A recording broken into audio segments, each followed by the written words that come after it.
supaya manifestasi kehidupannya menjadi bagian daripada hidupmu. Tuhan berkati umat-Mu Tuhan Yesus.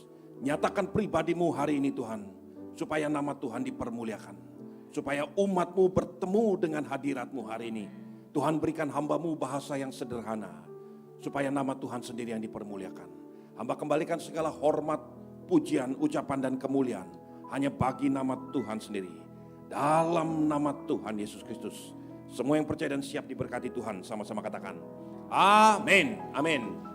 Shalom, berikan ucapan selamat pagi kepada kanan kiri saudara. Hari ini spesial sebab saudara datang di tempat ini. Amin. Saudara, mari kita siapkan hati kita beberapa waktu ke depan, 45 menit ke depan. Saya berdoa supaya semua saudara sungguh-sungguh memperhatikan dan mencatat sungguh-sungguh supaya ini menjadi bagian daripada kehidupan kita. Kita masih terus sedang belajar dan merenungkan arti daripada takut akan Tuhan. Ya, saudaraku, saya ingin ajak saudara untuk melihat satu kebenaran firman Tuhan. Mazmur 37 ayat 23 sampai 26. Mazmur 37 ayat 23 sampai 26. Silakan. Mazmur 37 ayat yang ke-23 sampai ayat yang ke-26. Demikian firman Tuhan. Tuhan menetapkan langkah-langkah orang yang hidupnya berkenan kepadanya. Apabila ia jatuh, tidaklah sampai tergeletak, sebab Tuhan menopang tangannya. Dahulu aku muda, sekarang telah menjadi tua. Tetapi tidak pernah kulihat orang benar ditinggalkan atau anak cucunya meminta-minta roti. Tiap hari ia menaruh belas kasihan dan memberi pinjaman, dan anak cucunya menjadi berkat. Amin. Saudara, ini adalah perkataan Tuhan melalui kesaksian hidup seorang hamba Tuhan yang bernama Daud. Daud berkata, dahulu aku muda. Pada masa tuanya Daud bersaksi kepada seluruh Israel dan kepada gereja Tuhan hari ini. Dia katakan, tidak pernah satu kali pun, satu hari pun aku melihat orang benar ditinggalkan Tuhan. Bahkan tidak pernah anak cucu orang benar sampai minta roti. Saudaraku, apakah ini cuma sekedar kata-kata kiasan atau ini betul-betul satu kesaksian yang luar biasa? Kalau ini benar, seharusnya ini juga menjadi bagian daripada hidup saudara dan saya. Kalau engkau menjadi bagian daripada orang benar, anak cucumu tidak akan pernah meminta-minta roti. Saudaraku, ini firman Tuhan. Berapa banyak orang tua di tempat ini yang punya anak, punya cucu? Amin. Ya, saudara, buka hatimu sungguh-sungguh. Karena hari ini kita akan belajar satu kehidupan yang luar biasa. Waktu saya renungkan, hati saya bergejolak dengan satu sukacita. Berapa banyak orang tua di tempat ini yang ingin memberikan atau mewariskan warisan bagi anak cucunya? Ada saudara yang ingin memberikan warisan? Atau nggak ada yang nggak peduli dengan anak cucumu? Kemarin sore saya pergi makan malam dan kemudian di tengah jalan ada truk barang di depan saya. Waktu berhenti di lampu merah, anak-anak kecil umur 8 tahun, 10 tahun lompat masuk ke dalam truk.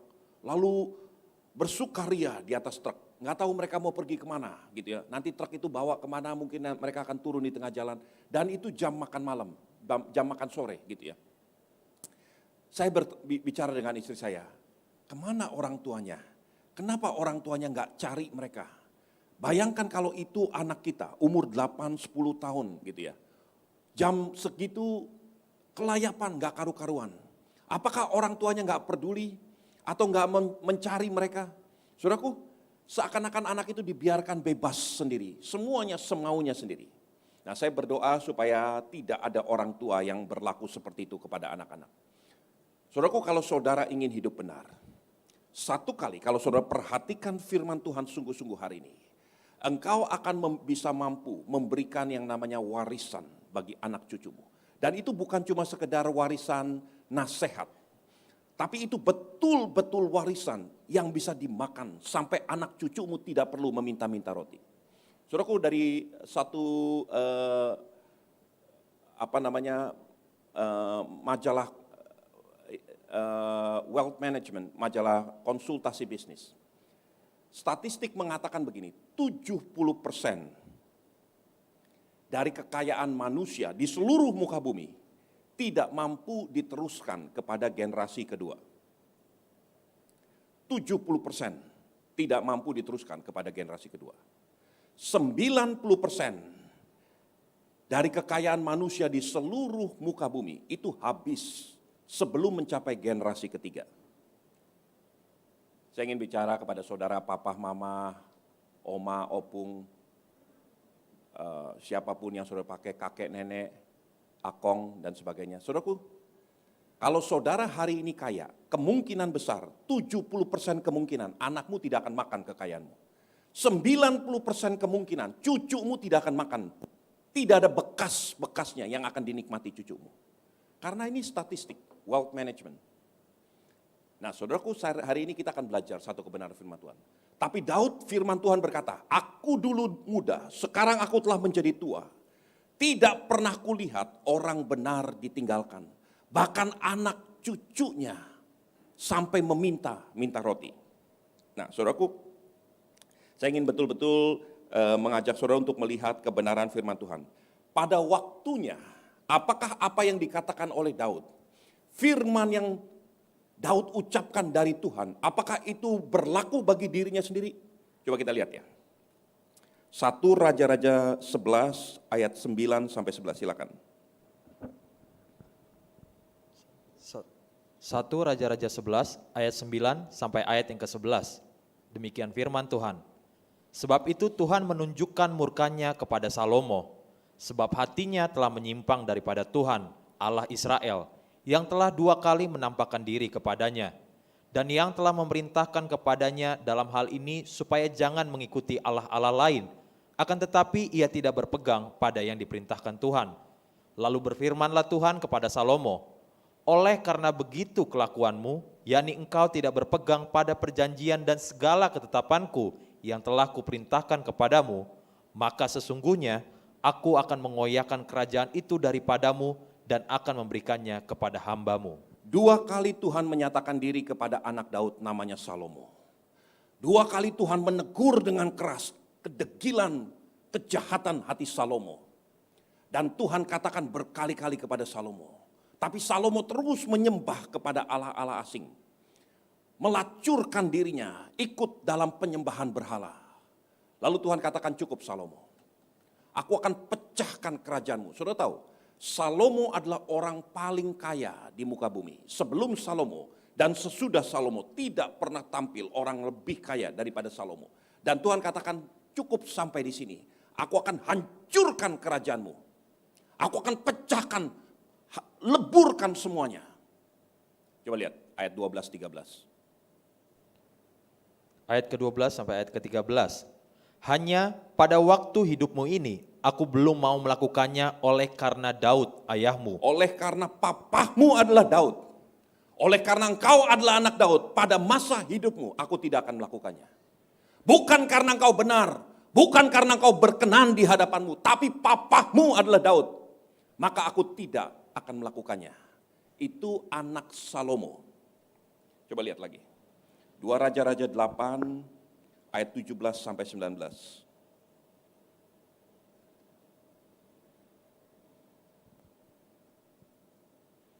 2 Raja-Raja 8 ayat 17-19, silakan.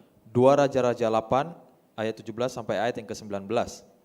Ia berumur 32 tahun pada waktu ia menjadi raja dan 8 tahun lamanya ia memerintah di Yerusalem. Ia hidup menurut kelakuan raja-raja Israel seperti yang dilakukan keluarga Ahab. Sebab yang menjadi istrinya adalah anak Ahab. Ia melakukan apa yang jahat di mata Tuhan. Namun demikian, Tuhan tidak mau memusnahkan Yehuda oleh karena Daud, hambanya, sesuai dengan yang dijanjikannya kepada Daud, bahwa ia hendak memberikan keturunan kepadanya dan kepada anak-anaknya untuk selama-lamanya. Ada satu keturunan Daud namanya Yoram. Yoram adalah keturunan ke-6 setelah Daud, kalau saudara lihat nanti silsilahnya. Yoram berlaku jahat karena Yoram memperistri anak Ahab, raja Israel. Yoram adalah raja Yehuda, keturunan. Pada setelah Salomo anaknya Rehabeam, kerajaan Israel pecah menjadi Yehuda dan Israel. Yoram adalah keturunan ke-6 setelah Daud. Yoram berlaku fasik, berlaku jahat. Pada waktu itu Yehuda hampir dihancurkan kembali. Lalu Tuhan berkata, karena Daud adalah bapakmu, bapak leluhurmu, 6 keturunan ke atas adalah karena Daud.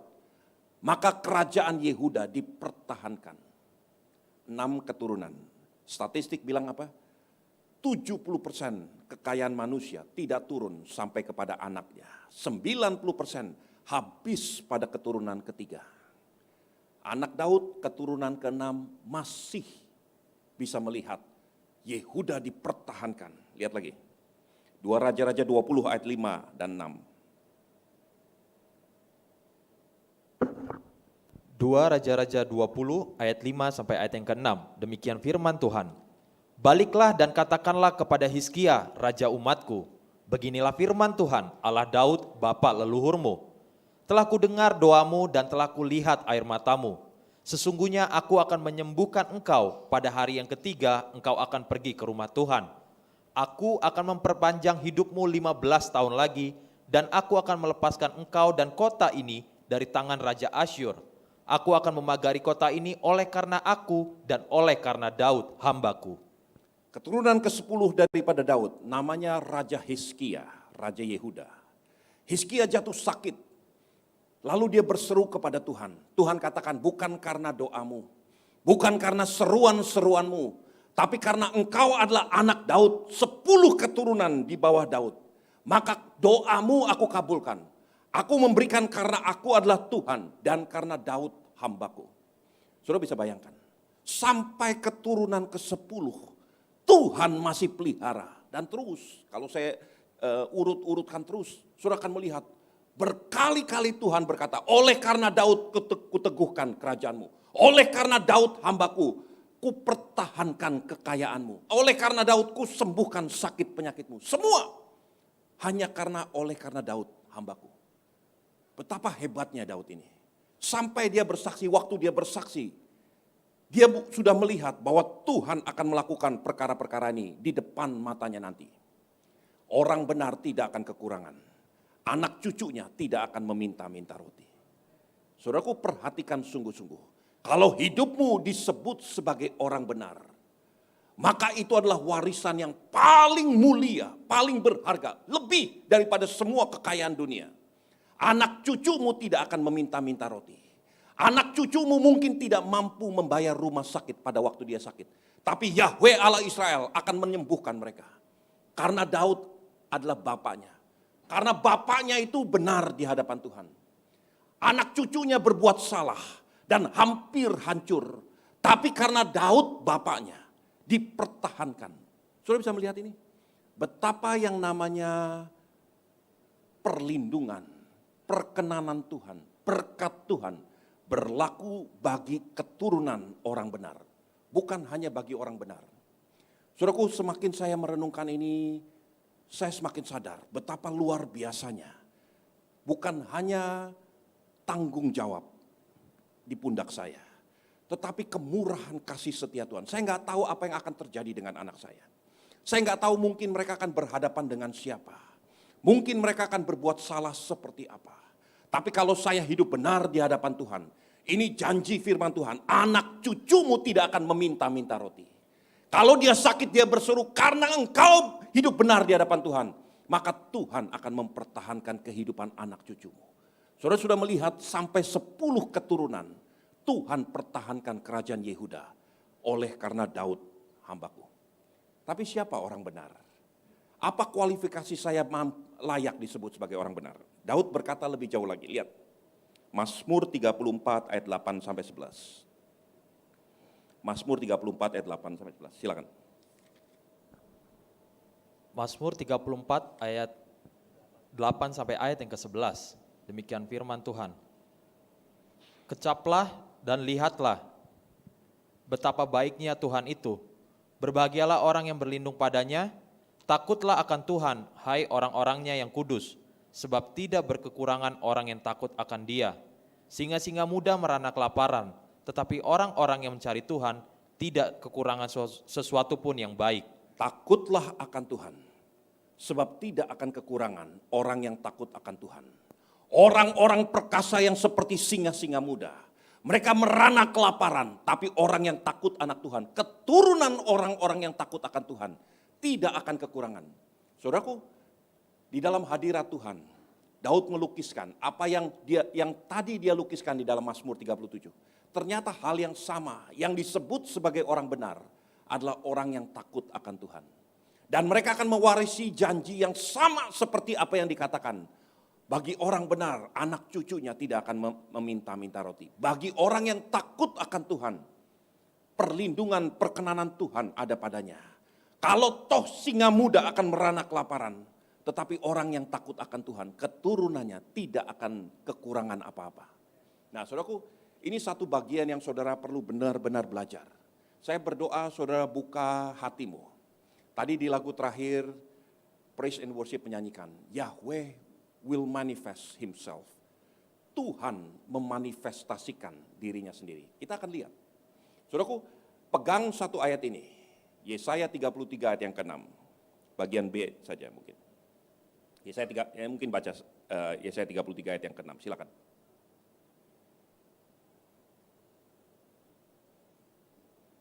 Ayo silakan. Yesaya 33 ayat yang ke-6b. Hikmat dan pengetahuan, takut akan Tuhan, itulah harta benda Sion. Takut akan Tuhan, itulah harta benda Sion. Saudara perhatikan, saudara tangkap dulu ini kata-kata ini. Mungkin saudara belum mengerti, it's okay. Sekarang tanamkan betul-betul dalam pikiran dan hati saudara. Takut akan Tuhan adalah harta benda Sion. Tadi di awal firman Tuhan saya sampaikan, kalau saudara mau memberikan warisan yang tidak pernah hancur, hanya sampai 3 keturunan.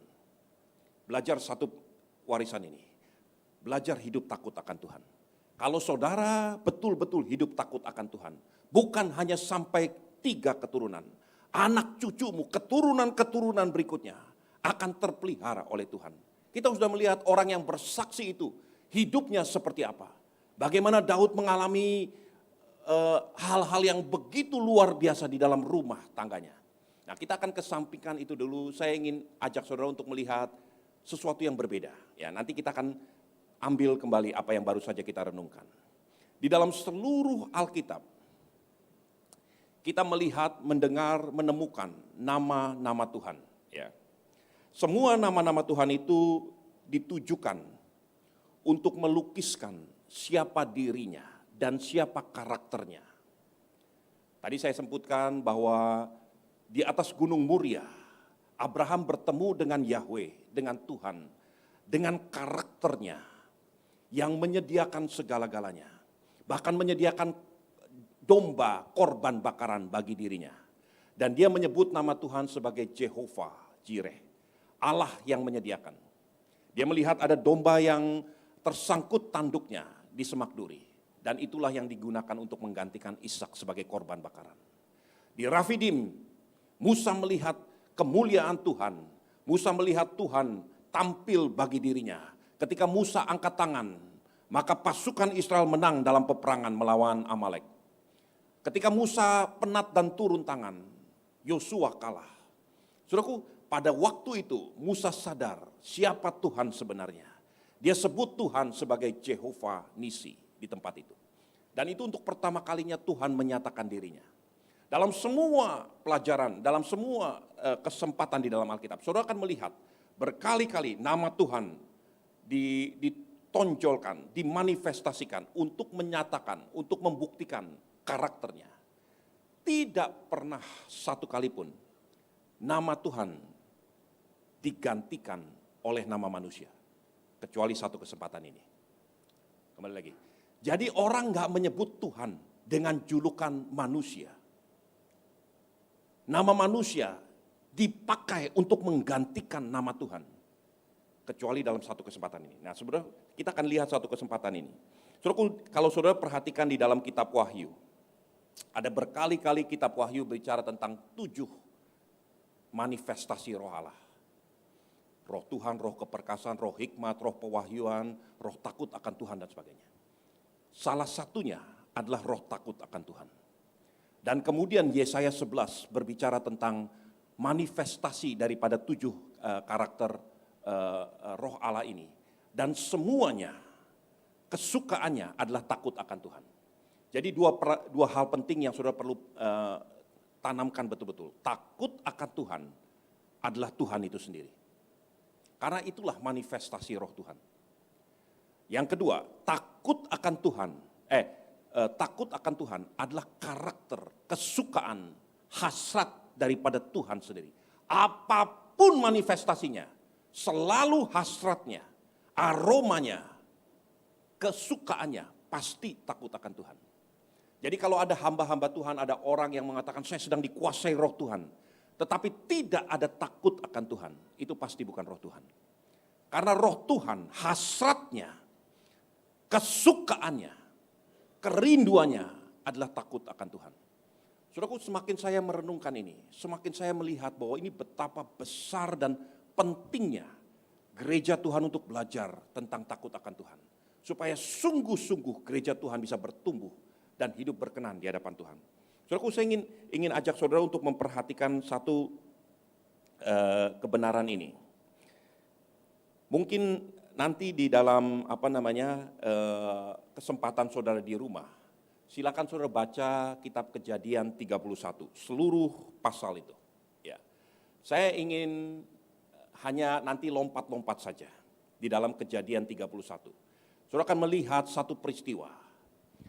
Yakub yang disebut Israel, cucu daripada Abraham, disuruh oleh maminya pergi kepada Laban.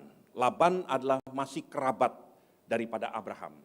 Dia pergi ke Laban dan dia bekerja pada Laban yang kemudian menjadi mertuanya. Dia bekerja 20 tahun bagi Laban. Dan dalam 20 tahun perusahaan Laban Incorporation dibuat menjadi begitu diberkati, berlimpah-limpah. Saudaraku, dalam proses 20 tahun, Yakub ditipu oleh Laban, mertuanya yang juga bosnya sendiri 10 kali. Coba bayangin, 20 tahun mengabdi, 10 kali ditipu. Gajinya dirubah-rubah. Gajinya tadinya begini, dirubah begini. Kemudian begini diberkati, dirubah lagi begini. Terus 10 kali dirubah-rubah. Karena Laban itu begitu rakusnya, begitu jahatnya. Yakub ikut saja. Ditipu 10 kali, Yakub tetap menjadi kaya raya. Sampai menjadi terlalu kaya. Sekarang Yakub berpikir, sekarang saya harus pergi dari rumah mertuaku. Dari rumah bosku sendiri. Karena bosku ini, mertuanya ini kurang ajar. Ada mertua di tempat ini? Tapi saya berharap enggak kurang ajar seperti Laban. Saudaraku, ini mertua kurang ajar. Dirubah 10 kali gajinya Yakub. Yakub lari meninggalkan Laban. Ketika Yakub lari meninggalkan Laban, dikejar oleh Laban. Akhirnya Laban berhasil mencapai Yakub. Karena Laban mungkin punya pasukan lebih kuat, dia punya backingan lebih besar. Akhirnya Laban berhasil mengejar dan menemukan Yakub. Di hadapan Yakub, Laban berkata begini, coba lihat ya. Ini perkataan Laban, betapa sombongnya Laban. Kejadian 31, perhatikan ayat 25 sampai 29, silakan. Kejadian 31 ayat yang ke-25 sampai ayat yang ke-29. Demikian firman Tuhan. Ketika Laban sampai kepada Yakub, Yakub telah memasang kemahnya di pegunungan. Juga Laban dengan sanak saudaranya telah memasang kemahnya di pegunungan Gilead. Berkatalah Laban kepada Yakub, "Apakah yang kau perbuat ini? Maka engkau mengakali aku dan mengangkut anak-anakku perempuan sebagai orang tawanan? Mengapa engkau lari diam-diam dan mengakali aku? Mengapa engkau tidak memberitahu kepadaku supaya aku menghantarkan engkau dengan sukacita dan nyanyian dengan rebana dan kecapi? Lagi pula engkau tidak memberikan aku kesempatan untuk mencium cucu-cucuku laki-laki dan anak-anakku perempuan. Memang bodoh perbuatanmu itu. Aku ini berkuasa untuk berbuat jahat kepadamu. Tetapi Allah ayahmu telah berfirman kepadaku tadi malam, jagalah baik-baik, jangan engkau mengatai Yakub dengan sepatah kata pun." Saudara tahu siapa Laban? Laban bukan orang percaya. Laban adalah penyembah berhala sama seperti ayah daripada Abraham, yaitu Terah di seberang sungai di wilayah Haran dan Ur Kasdim. Mereka menyembah berhala dan Laban sampai hari itu menyembah berhala-berhala. Laban bukan orang yang kenal Tuhan, apalagi takut akan Tuhan. Dia mempunyai niat jahat dan sudah 10 kali berusaha menjegal langkah Yakub. Dan kemudian dia mengejar Yakub. Dia ingin memuaskan, menumpahkan semua amarah kepada Yakub. Kemudian malam sebelum dia bertemu dengan Yakub, Tuhan yang disembah oleh Abraham dan yang disembah oleh Allah ayah daripada Yakub yaitu Ishak berbicara kepada Laban. Bukan orang yang kenal Tuhan. Langkahnya dicegah oleh Tuhan. Dan Laban berkata kepada Yakub, kalau bukan karena papahmu punya Allah mencegah aku semalam dan berkata jangan katakan sepatah kata yang salah. Bukan hanya berbuat, ngomong salah pun dilarang oleh Tuhan. Kalau bukan karena Allah daripada bapakmu Yakub, aku sudah menghabiskan kau. Karena aku berkuasa berbuat jahat kepadamu. Itu perkataan Laban. Ya, perhatikan sekali lagi ayat 29. Aku ini berkuasa berbuat jahat kepadamu, tetapi Allah ayahmu telah berfirman kepadaku tadi malam, jagalah baik-baik, janganlah engkau mengatai Yakub dengan sepatah kata pun. Bapakmu punya Allah mencegah orang jahat, orang yang tidak kenal Tuhan sekalipun, untuk tidak mengata-ngatai engkau, karena Allah yang disembah bapakmu. Saudara bisa membayangkan ini? Saudara punya anak, anakmu punya bos, punya teman, punya sahabat, punya orang-orang di sekelilingnya. Mereka hendak merancang kejahatan, mereka punya kuasa untuk berbuat jahat. Tetapi karena engkau punya Allah, Allahmu bisa mencegah orang jahat untuk tidak mengata-ngatai anakmu sendiri. Saudara bisa melihat ini, itulah yang dikatakan oleh Laban. Setelah Yakub mendengar ini, hatinya mulai dikuasai roh Tuhan. Lalu Yakub berkata kepada Laban, ini perkataan Yakub kepada Laban. Perhatikan ayat 42. Terus saudara juga lihat tunjukkan Yafet dalam King James ayat 42. Silakan Christian. Ayat yang 42. Seandainya Allah ayahku, Allah Abraham dan yang disegani oleh Ishak tidak menyertai aku, tentulah engkau sekarang membiarkan aku pergi dengan tangan hampa. Tetapi kesengsaraanku dan jerih payahku telah diperhatikan Allah dan ia telah menjatuhkan putusan tadi malam. Saudara perhatikan, Lembaga Alkitab Indonesia menyebut nama Tuhan sebagai yang disegani Ishak. Kalau saudara lihat di dalam King James, Yakub berkata kepada Laban, orang jahat yang menipunya 10 kali. Dia katakan, except the God of my father, the God of Abraham. Siapa namanya? The fear of Isaac. Tidak mencegah kamu. Tentu engkau akan membiarkan aku pulang dengan tangan hampa hari ini. Yakub menyebut nama Tuhan sebagai the fear of Isaac. Yang ditakuti oleh Ishak. Itulah nama Tuhan. Yang disebut oleh anaknya, Yakub. Saudaraku, saudara buka hatimu, sungguh-sungguh. Supaya satu kali anakmu, cucumu bisa berkata begini. Karena Tuhan yang ditakuti oleh Li Kuisyong. Karena Tuhan yang ditakuti oleh Asep Purba. Mencegah engkau untuk berbuat jahat. Maka engkau tidak mampu berbuat jahat kepadaku. Saudaraku, sampai anakmu mengucapkan kata-kata ini. Hidupi takut akan Tuhan. Sampai satu kali anakmu mengenal Tuhan dengan sebutan, dengan nama the fear of Stephen, the fear of Isaac. Dan siapapun saudara, takut yang ada pada Ishak, itulah yang mencegah engkau. Kalau bukan karena takut yang ada pada Ishak, maka engkau akan membuat aku tangan kosong hari ini. Itu yang dikatakan oleh Yakub kepada Laban. Kemudian singkat cerita, kedua orang ini membuat sumpah untuk bersahabat. Laban bersumpah demi dewa-dewinya. Lihat ayat 53. Mulai dari ayat 51. Ayat 51 sampai ayat yang ke-53. Selanjutnya kata Laban kepada Yakub, inilah timbunan batu dan inilah tugu yang kudirikan antara aku dan engkau. Timbunan batu dan tugu inilah menjadi kesaksian bahwa aku tidak akan melewati timbunan batu ini mendapatkan engkau, dan bahwa engkau pun tidak akan melewati timbunan batu dan tugu ini mendapatkan aku. Mereka membangun mezbah sebagai lambang sumpah mereka. Kemudian Laban berkata begini, ayat 53. Allah Abraham dan Allah Nahor, Allah ayah mereka. Nah, sebentar. Laban bersumpah demi Allah Abraham dan Allah Nahor. Siapa Allah Nahor? Allah Nahor adalah Allah bapaknya Abraham, Allah Terah, yaitu para berhala yang ada di seberang sana. Laban bersumpah demi Allah Nahor itu.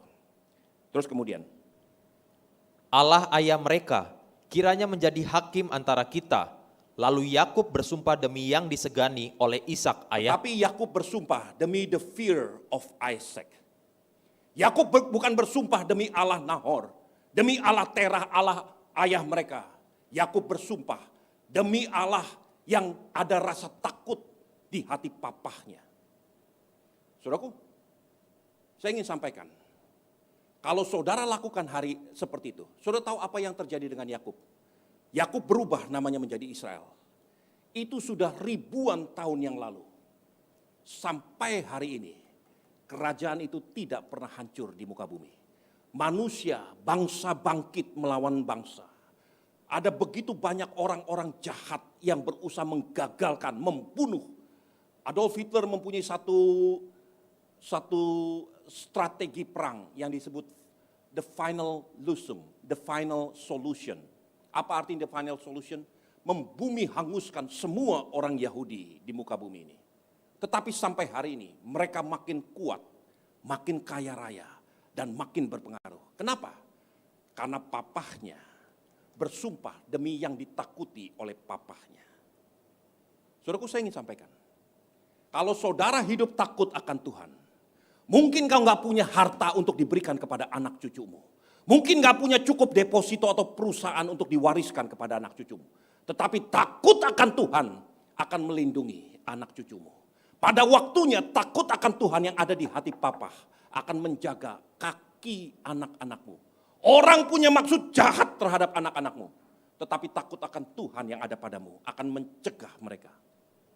Saudaraku, ini bukan hal sederhana. Waktu saya merenungkan hal ini, persis seperti apa yang Yesaya 33 ayat 6 katakan. The fear of God is the treasure of Zion. Takut akan Tuhan adalah harta benda Sion. Ini tidak akan habis 3 turunan. Daud melihat, baru saja saya kasih cuplikan, 10 keturunan masih menikmati. Sampai hari ini, udah ribuan keturunan masih menikmati itu. Kenapa? Takut akan Tuhan. Kalau itu hidup dalam hatimu. Kalau engkau belajar untuk mengerti, memahami, menghidupi, takut akan Tuhan. Maka anak cucumu akan diberkati Tuhan. Saudaraku, saya punya satu orang office boy di kantor saya. Dulu dia membantu di kantor saya pada waktu saya ada di Karawaci. Lama setelah itu saya nggak lihat dia. Office saya pindah ke St. Moritz di Puri. Saya nggak pernah ketemu lagi. Beberapa waktu yang lalu saya pergi ke Cikarang. Saya ketemu lagi. Ini orang dari kampungnya Pak Asyong, dari Singkawang, namanya Asui. Dia dengan penuh berseri-seri. Dia bilang, Pak, mau minum apa? Lalu dia minta waktu sama seperti jemaat, mau bicara.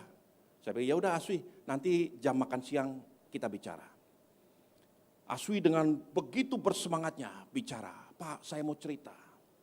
Tahun 2019 akhir, saya di PHK karena pandemik.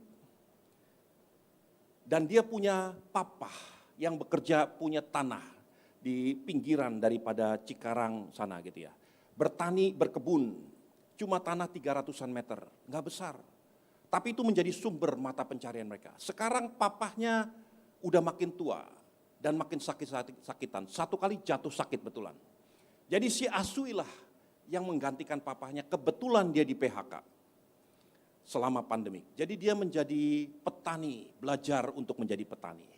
Karena memang tidak punya pengalaman, Aswi gagal, pinjam sana, pinjam sini, akhirnya gagal total. Hutangnya hampir 30 juta. Wah, dia bingung, sekarang sudah tidak punya pekerjaan, punya hutang 30 juta. Papahnya kenal Tuhan. Satu kali Aswi diajak oleh teman-teman, ayo Aswi kita nonton konser musik jazz. Dia nggak punya duit. Temannya bilang, udah saya yang bayarin, tapi kamu yang bawa mobil. Aswi punya mobil butut, dia bawa mobilnya. Pergi ke tempat konser, sampai di tempat konser dia mau cuci muka dan dia mau ke toilet. Dia ke toilet sendirian, belum terlalu banyak orang. Dia melihat di toilet ada satu kantong kresek warna hitam. Dia lihat, diambil, dibuka, isinya uang. Berapa? 30 juta. Wah, dia semangat, ini pasti dari Tuhan. Semua kita kayak begitu kan, begitu menemukan sesuatu yang bukan miliknya pun ini dari Tuhan. Lalu dia telepon papahnya, papa, aku terima begini, begini. Papahnya bilang, ya kalau itu dari Tuhan, itu akan menjadi milikmu. Tapi kalau itu bukan dari Tuhan, itu akan menjadi laknat bagimu. Kalau nanti ada yang mencarinya, kembalikan kepada pemiliknya. Ya udah, Aswi taruh di mobil, dia ikut konser, dia menikmati konser dengan sukacita. Selesai konser, mau pulang dia ke toilet lagi. Di toilet dia melihat ada seorang satpam duduk di lantai. Sambil dengan wajah sangat sedih dan temannya sedang menghibur dia. Lalu Aswi tanya, kenapa? Ini satpam, katakan namanya si Udin baru kehilangan uang. Berapa uang yang hilang? 30 juta. Aswi tahu, ini uang dia. Aswi ambil ke mobil, dia katakan, udah Pak Udin, gak usah bersedih. Ini tadi saya menemukan, saya lihat sebelum konsul. Waduh, dia sukacita, alhamdulillah dan sebagainya. Dipeluknya Aswi dan semuanya baik. Dia pulang tanpa uang 30 juta. Masih punya hutang 30 juta. Sampai di rumah dia ceritakan ke papahnya. Papahnya bilang, gak usah takut Aswi. Kalau kamu hidup benar, kalau kamu belajar untuk hidup takut akan Tuhan, papahmu melihat bagaimana penyertaan Tuhan dalam hidup papahmu. Itu juga akan kau lihat. Aswi belajar bertumbuh dengan belajar percaya kepada perkataan papahnya. Beberapa bulan kemudian ada seorang developer yang sedang mau mengembangkan wilayah di tempat di mana Aswi punya ladang.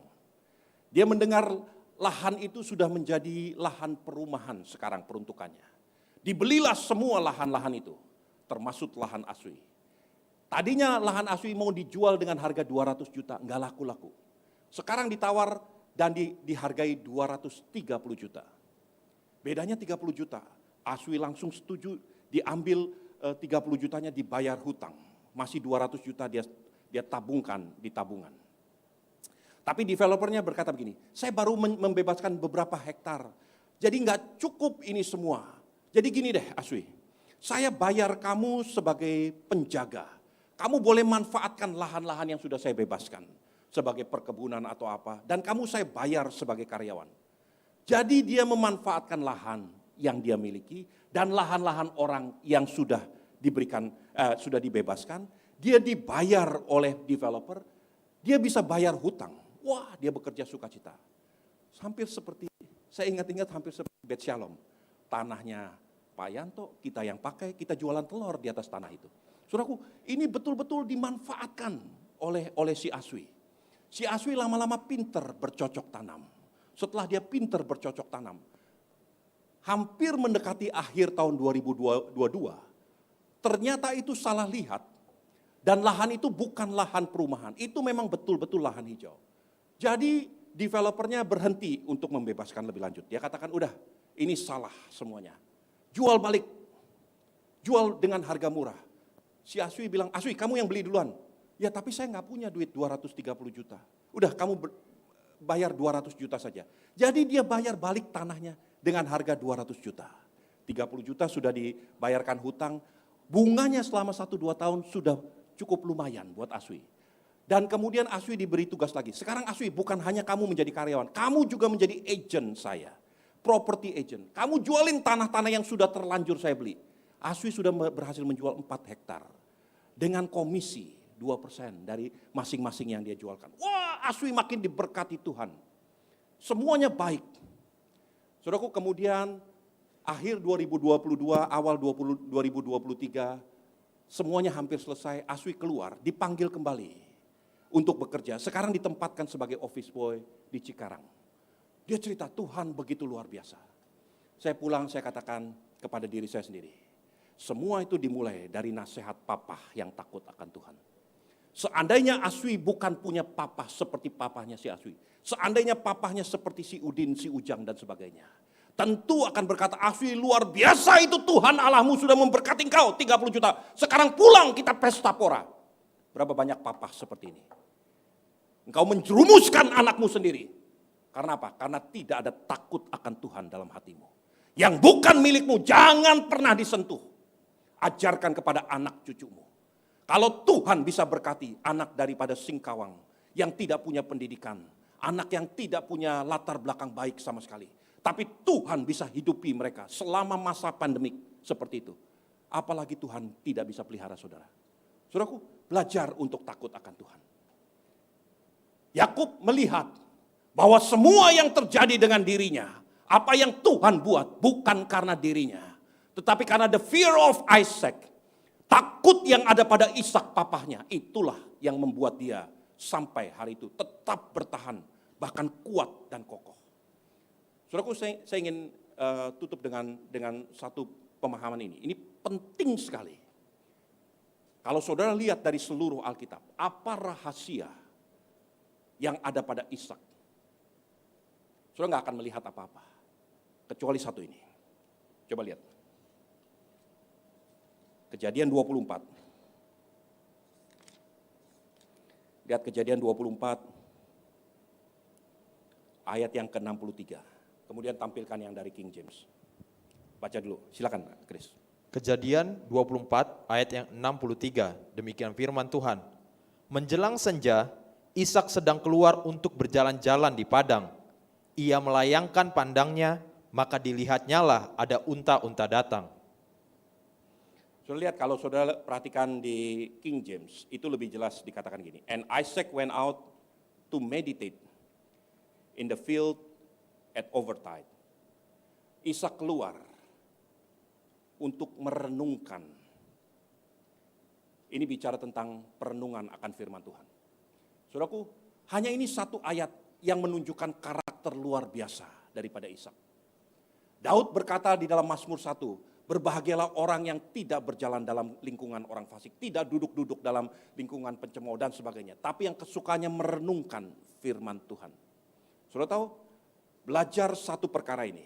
Kalau saudara mau melihat anak cucumu diberkati Tuhan, belajar satu perkara ini. Pada waktu Musa sebelum dia menyerahkan tongkat kepemimpinan kepada Yosua, Musa berkata, satu kali, kalau engkau mengangkat raja, ini adalah tugas seorang raja. Lihat, Ulangan 17.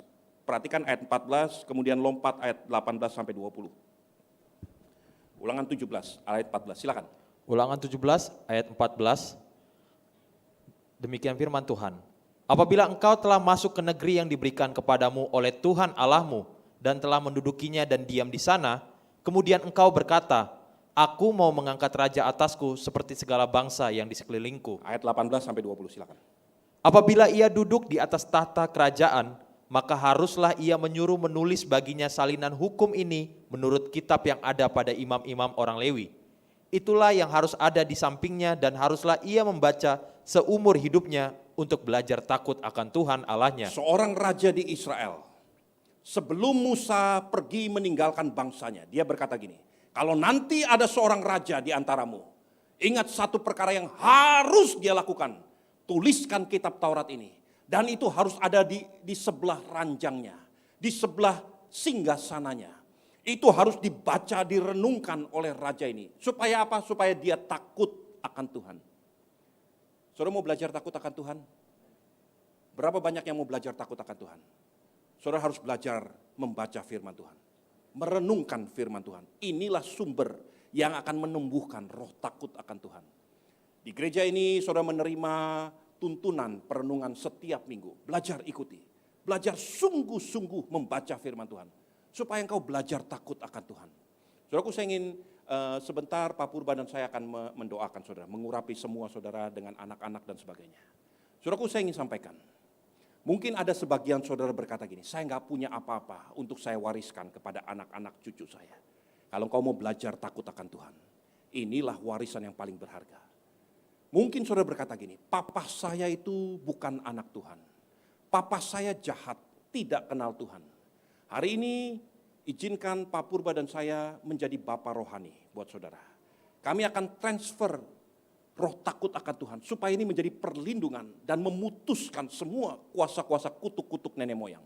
Supaya seumur hidupmu dan keturunanmu terus belajar dilindungi oleh roh takut akan Tuhan. Perjalanan keluar masukmu, sekarang engkau mempunyai satu pengurapan yang baru, yaitu pengurapan roh takut akan Tuhan. Dan ini akan menjadi harta benda bagi keturunanmu sepanjang masa. Nah, saudaraku, saudara siapkan hatimu supaya saudara menerima hari ini. Dan belajar sungguh-sungguh untuk hidup takut akan Tuhan. Mari hamba-hamba Tuhan, worship leaders, singers, para pemain musik.